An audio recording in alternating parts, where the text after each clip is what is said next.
Being involved with this project, it is very, very exciting. We're seeing technology here that hasn't been tried anywhere else in the world. We've been looking at various ways to generate electricity from tidal power for about 100 years. It is a massive energy source. We cannot go ahead with this project if it's going to endanger one of the most diverse marine ecosystems in the world.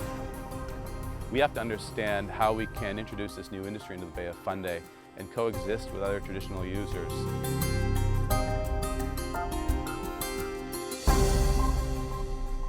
Hello, I'm Tom Murphy. Welcome to Land and Sea.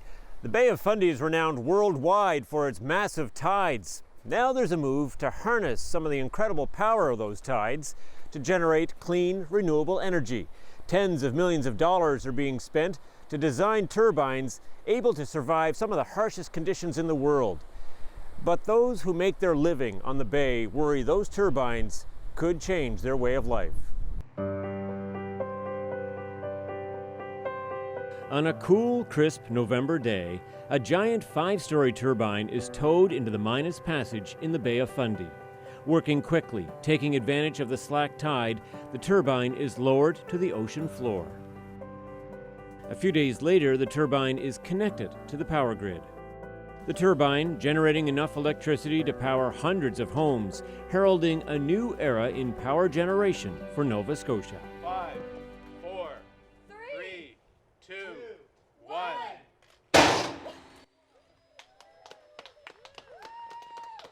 It's exciting to think that our own Bay of Fundy is generating clean, renewable electricity for Nova Scotian homes and businesses. But the story of how we got here and the multitude of questions and concerns that remain is far from complete. The Bay of Fundy is one of the most unique ocean environments on Earth. Its high tides world famous. The tides can range as high as 16 meters. All that water flowing in and out generates immense power, power that scientists have been dreaming about harnessing for years. The Bay of Fundy tides are special. I mean, we get the world's highest tides here, and it's special because of the special setup of the size of the Bay of Fundy, the length of the Bay of Fundy, and the time it takes the tides to travel up the Bay of Fundy. Dr. Richard Karsten has been studying the Fundy tides for more than a decade, creating computer models that illustrate the immense power those tides produce every day. So we're looking at the strongest flood tide here coming around Cape Split, and the speeds of the water in the dark red area there would reach up to 5 or 6 meters a second near the surface. So on the flood tide coming through, we would have roughly 15 billion tons of water going past here. Right now, we'd have the amount of water flowing through Minas Passage is equal to all the rivers in the world flowing by here right now. So we're looking at an extreme amount of water and generating high speeds in this area, and the velocities don't sound that large when we talk about something moving at 5 meters a second or maybe 20 kilometers an hour. But this is water, and water is extremely heavy. Water's 1,000 times heavier than air, and so being out in this 5 meters a second water, this is equivalent to being in a hurricane force wind. And that's why it makes it both a very interesting environment, because that means there's a huge amount of power there, but also both a very challenging environment, because any object you're putting on the bottom or trying to float on the surface is going to be pulled away by this water. So just keeping things in place, keeping them working well, is very difficult. There is so much energy in the tides, Karsten estimates turbines could conceivably extract 2,500 megawatts of power, enough energy to power every home and business in Nova Scotia. The beauty is predictability, and that's one thing that makes these simulations so easy to do, is that we know we can predict the forcing of the tides, we can predict the currents in the tides, we can predict these predictability, we can predict what they're going to be tomorrow, we can predict what they're going to be next week, we can predict what they're going to be 20 years from now. And that's significantly different than wind or solar, and it should be a huge advantage in terms of how we generate the electricity from the tides.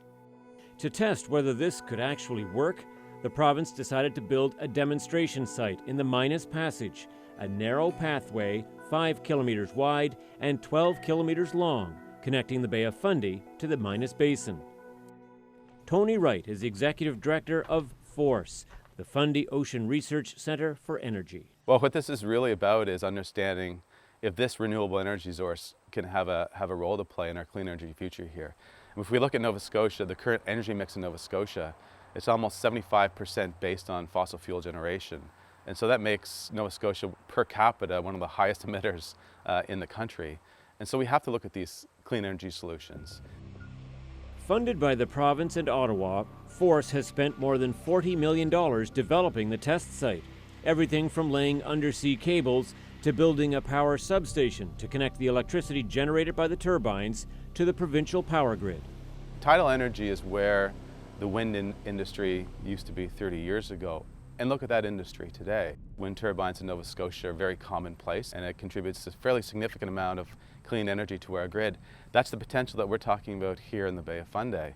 And with that, if we can develop this industry here, the exportable skills and technology that will come along with that to serve other markets beyond Nova Scotia borders.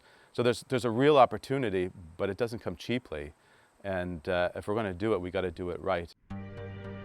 Tidal energy isn't a new concept. In 1984, Nova Scotia opened a tidal generating station on the Annapolis River. It was the first in North America, and it's still the only one in operation. It uses a barrage system, basically a dam that forces the water through a giant turbine, with only a couple of slipways for fish to travel through. Although it successfully generates 20 megawatts of power, it has had a negative impact on the environment. Scientists agree it has decimated the sturgeon and striped bass populations in the river. The technology that will be used in the Minas Passage is markedly different. It's called in-stream technology. There is no dam.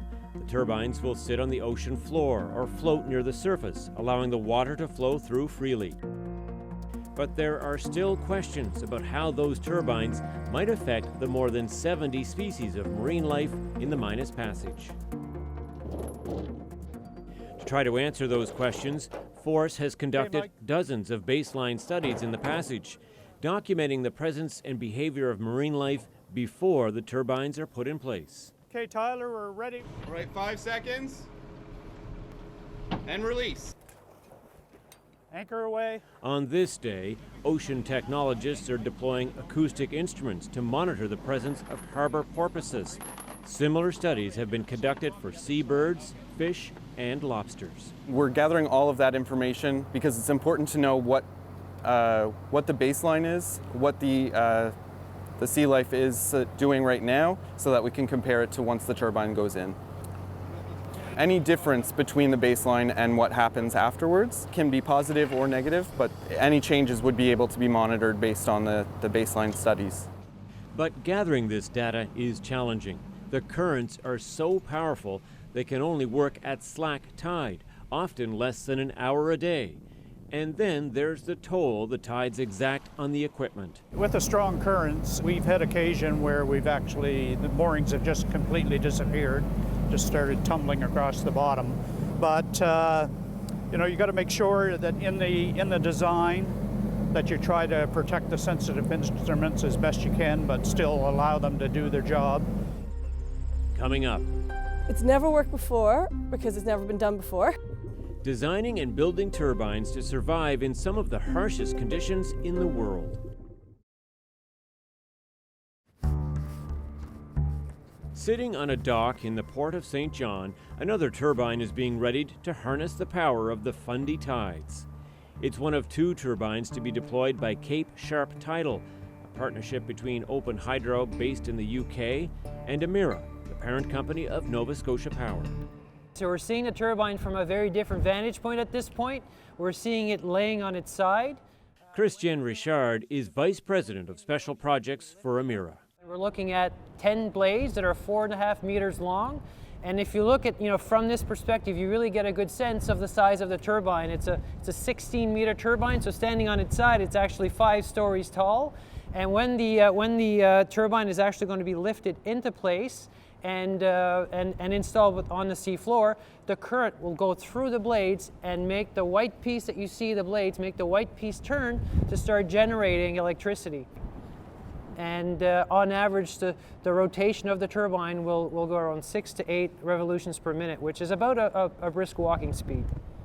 This isn't the first turbine designed by Cape Sharp. In 2009, they deployed a smaller turbine in the Minas Passage. Within weeks, the turbine failed. Its blades broken, by the bruising force of the Fundy tides. We had a lot of key inputs from that first design into the design of this one. The velocity of the tides, you're exactly right, were more than what we anticipated, and because of that, the blades of the turbine broke. That learning was incorporated into this machine. This machine is much heavier, much bigger, and much more robust to be able to accommodate for those higher velocities. To make them commercially viable, the turbines need to be robust enough to survive on the ocean floor for 15 years, brought to the surface only once every 5 years for maintenance. But this isn't the only design to be tested. 4 other consortiums have been given the green light to deploy their turbines on the Force site, and each believes their design will tame the turbulent tides. Our platform is an innovative approach to make a cost-effective platform to be able to extract energy and make sure that what we're doing is cost-effective and feasible to begin with. In an office in Halifax, engineers with BlackRock Tidal, a company owned by the giant German marine company Tidal, are working on a very different design. Their turbine, called the Triton, will float near the water's surface, tethered to the ocean floor by a giant swivel that allows it to turn with the tides. Babak Farsi is the project manager. The structure is about 36 meters tall and 46 meters wide. We have a span of 80 meters from back to front, and this concrete base is 4,400 tons of concrete that's going to get deployed prior to the installation. And just to put it in perspective, this house is a 2.5-story house, and you can compare its scale with the scale of the house. So you can see, it's about 5-6 times the size of that structure. So there are 40 turbines in there, and as the tide comes in, tide passes through the blades and picks up speed, and as it picks up speed, the power generation picks up and increases to a maximum. And as the direction of the tide changes slightly, the platform can rotate around this point and make sure that the turbines are pointing into the flow, similar how a wind turbine, for example, changes and points into wind. Designing, building, and testing this new technology costs millions of dollars. To convince international companies to do it here in Nova Scotia, the government is offering a premium for the electricity they generate, paying 8 to 9 times more than it costs to generate electricity from coal. So that becomes really important for investors because they don't like the uncertainty. So if they know that there's going to be some return on investment, there's going to be a potential for future as long as we meet our environmental obligations, so that and we prove that this does not impact negatively on the environment, then we have a future here. Malloy insists the developers are still taking a huge risk. Nova Scotians will only pay more for their electricity as long as the turbines work. The risk is on these companies, and it's not on the Nova Scotia ratepayers. So what that means is that if these companies are building systems that fail, that do not produce the power that they expect to produce, then the Nova Scotia ratepayers will only be paying for the amount of time that it was producing power. Even if they have a 15-year power purchase agreement, they won't be. If they don't produce power after 2 years, then Nova Scotia ratepayers won't be paying that money. All 5 consortiums are allowed to install 2 turbines each at this test site. That could generate up to 22 megawatts of power, enough electricity for more than 5,000 homes.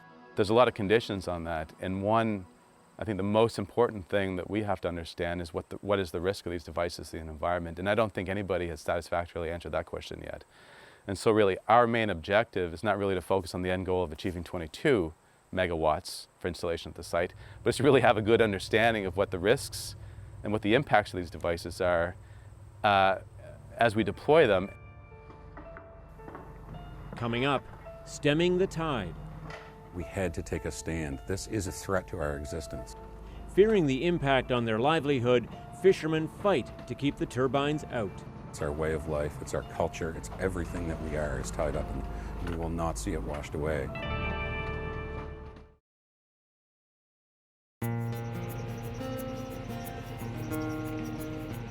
In the early hours of the morning, long before sunrise, lobster boats leave the Digby Wharf, headed for a day of fishing in the Bay of Fundy. On board the Latitude Adjustment, Colin Sproul and his brother David, the 5th generation in their family to fish these waters. I think it's about a connection between us and the sea. It's not about the money for fishermen. No one would subject themselves to the rigors of fishing for money alone. It's about our legacy and our heritage for fishermen. It's really about that connection to our grandfathers of the past and our sons and daughters of the future. It's really about passing that legacy on down to them and protecting it for future generations. But Sproul is scared about that future, worried the turbines could have a negative impact on the lobster stocks that provide a lucrative livelihood for hundreds of fishermen in southwest Nova Scotia. The reason that it's so important is the fact that in the summertime, lobsters migrate eastward into the Bay of Fundy. These lobsters, once they reach the Minas Basin, will release their eggs here into the water column. They'll rise into the water column and then exit the Minas Basin through the Minas Passage directly over the Turbine site and populate the entire Gulf of Maine west of here with their riches. Sproul's biggest fear: the turbines will deter the lobster from migrating through the passage and could kill the larvae as they are swept back into the Bay of Fundy by the tides. His group, the Bay of Fundy Inshore Fishermen's Association, raised $100,000 to fight the project in court. Our biggest worry relates to the fact that the baseline science has been cited as grossly inadequate and not based in fact. We need to have an accurate picture of what life is in the Minas Passage so that post-installation from the turbines we can assess what the effects of them were. That is our huge concern, that there's no credible method to tell what the condition was before compared to what the condition was after. If this fishery fails, it will be devastation for southwest Nova Scotia. You need to understand that this is the only thing that we have left in western Nova Scotia to support our economy. Everything is based on it. Even a small decline in lobster stocks can move the fishery to a point of unprofitability. On the other side of the passage, on the Minas Basin, Darren Porter is also speaking out. This is where my weir is. It's a kilometer offshore, we fish a traditional type of fishing. Dates back 13,000 years in Canada. Porter is a weir fisherman, his nets spread on poles standing in the water, the fish caught in the flow of the Fundy tide. The reason it's sustainable is we can't move, we can't chase the fish. We have to get basically luck of the draw. We see over 50 species a year in our weir. Our biggest income is herring, flounder, shad, Gasbro, squid. Porter is convinced the sound of the giant turbines will disrupt migration patterns and that fish won't be able to avoid hitting the turbines in such a narrow passage of water. The thing is, the passage is like the center of an hourglass. So you have the Bay of Fundy on the outside, and you have the Minas Basin on the inside, and you have this little tiny passage in the middle, and that's where they're putting these turbines, right? And that turbine, that passage is without a doubt critical habitat to many species to fulfill their life cycle. And the species we depend upon in order to feed our families. But proponents dismiss those concerns. They point to video of smaller turbines in Scotland, where the fish gather around the turbine during slack tide, then disperse as the blades begin to move. I think it's absolutely correct to say there's never been an indication in which a fish made contact with a moving turbine. There's never been an indication of a mammal doing the same thing. Dr. Graham Dayborn is a professor emeritus at Acadia University. He's been researching tidal power for more than 4 decades. There is no way, in my view, that these turbines can cause irreparable harm to fisheries populations in general. We don't know what the scale will be. We don't know what the scale would be that we might want to go to at some stage in the future. But at the present time, these turbines have, large though they are, have such a small impact that they really don't represent a threat to anything. Still, Dayborn is urging a cautious approach. He says scientists still don't know exactly how these much bigger turbines, combined with some of the world's most powerful tides, will affect marine life. If we can't answer the question of, are these animals going through the turbine? Are they avoiding it in some way? What is the signal that they are responding to? How far away do they avoid it? Unless we can get some answers on those questions, then I don't think we should ever go to think about putting hundreds of these devices in there. But we'll never get that information unless we monitor a few test cases as is being proposed. To do that, all the turbines at the test site must have equipment to monitor how they interact with marine life. The extreme turbulence makes it impossible for cameras to work, so Cape Sharp's turbines use sonar. And the sonar can see through the water, it can see organisms or even debris that floats out towards the turbine. It can see 60 meters out, 100 meters wide, and most of the water column going up. So we really get a good sense as to what is coming towards towards the turbine. And in fact, there's there's software within the sonar that'll distinguish what's living organism and what's debris. So really get a good sense of how fish and mammal are interacting with the turbine. With so many questions still to answer, from whether the turbines can survive long-term under such harsh conditions, to the cost to the fishing communities that rely on these waters for their livelihood, it could be years before we know if tidal power is truly a viable and sustainable energy source. And it's not just a clean energy solution, it's also a source of local energy production using local expertise, local resources for energy that we're going to consume right here in Nova Scotia. I think all the factors are lining up. We've got one of the world's best tidal resources. There's a lot of international attention. And like I said, I think if it's going to happen anywhere, Nova Scotia's got a real shot at making this reality.